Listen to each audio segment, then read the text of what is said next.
India's largest software exporter, Tata Consultancy Services, is all set to form a joint venture with Japan's Mitsubishi Corp to provide software services in Japan. Yatin Motana joins in from Delhi to give us more details on this particular deal. Yatin, so all in all, it's been a good start to the day. We've got a big deal coming in and a big joint venture for a Tata Consultancy.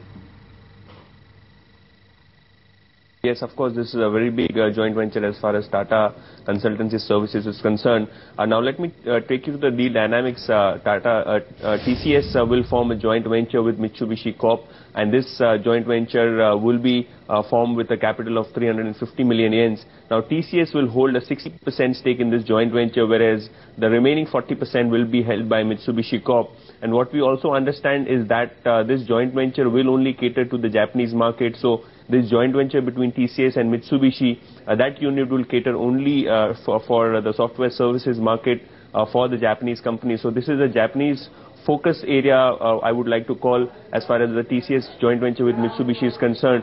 Now let me take you through how this deal or this joint venture in particular is very important for TCS. Now we all know that there is uncertainty in the European market as well as the US markets, which contribute to most of the revenues that TCS derives.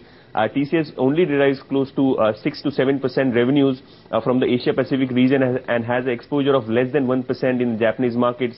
And Japanese markets being very large enough and the scales that we have seen in the Japanese markets, of course the entry of TCS into the Japanese market is something that will lead to a diversification in terms of geographies and in terms of revenues. And this is what most of the IT companies are looking at, how to deleverage their balance sheet and dependence on the European as well as the US market. So this is an important joint venture in which TCS will intend to focus on the Japanese market, which will contribute significantly versus what is their position in today's terms, which is less than 1% of the revenue. So clearly they would be looking to doubling or tripling their revenues in the next few years, possibly with an entrant or a partner like Mitsubishi.